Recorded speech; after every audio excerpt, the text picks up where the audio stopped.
ଚାହୁଁଛୁ ଆଜି ଆଧ୍ୟାତ୍ମିକ ପରିକ୍ରମାର ଏକ ନୂତନ ଅଧ୍ୟାୟକୁ ଆପଣମାନଙ୍କୁ ସ୍ୱାଗତ। ଆମେ ବର୍ତ୍ତମାନ ଆସି ପହଞ୍ଚିଛୁ ଢେଙ୍କାନାଳସ୍ଥ ଭୁବନ ଗ୍ରାମରେ ଆସି ପହଞ୍ଚିଛୁ, ଯେଉଁଠି ରହିଛି ଶ୍ରୀ ଶ୍ରୀ ବୁଦ୍ଧେଶ୍ୱର ମହାଦେବଙ୍କର ପୀଠସ୍ଥଳୀ। ଏହି ପୀଠସ୍ଥଳୀର କିମ୍ବଦନ୍ତୀ ଅନୁସାରେ ଏହି ପୀଠସ୍ଥଳୀ ବହୁତ ପୁରୁଣା ଅଟେ।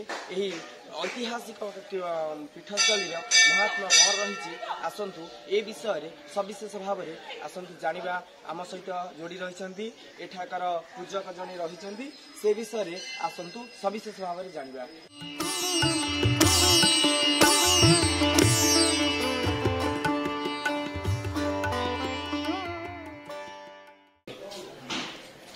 ये तो हूँ भुवन बुद्धेश्वर मंदिर भुवन बुद्धेश्वर मंदिर हूँ 1705 ख्रीष्टाब्द मंदिर।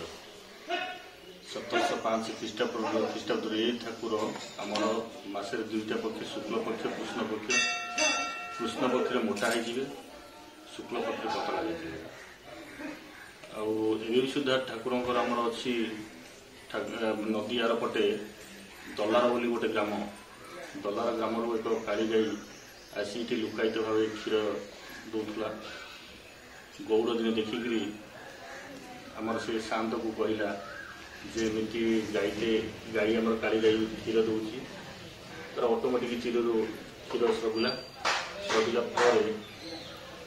शांत आसी देखिले देखला से दिन बुद्धेश्वर आकर्षित से दिन भुवन ग्रामवासी पूजा अर्चना लगी रही। अच्छा, ये भुवन ग्राम इतिहास और किंवदंती कौन रही आज पर्यंत इतिहास कौन रही किंवदंती? भुवन हूँ एशिया महादेशर बड़ गाँ गोटे गाँ गोटे ब्लक आ भुवन भुवन हूँ कंसा पितल प्रसिद्ध इतिहास भी अच्छे।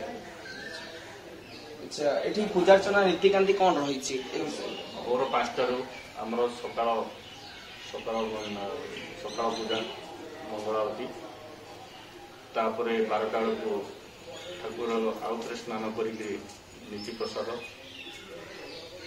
तापर संध्या 6टार 5:30 ରୁ 6 भितर आमर पांजी अनुसार होना संध्या आरतीटा 5:30 ରୁ 6 भितर आमर संध्या आरती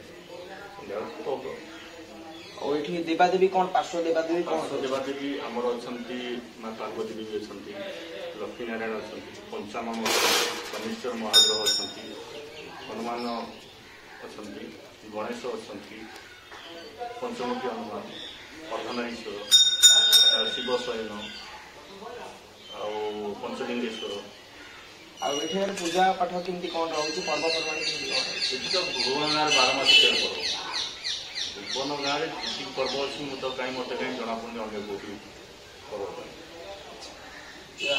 आम सहित समय जोड़ी रही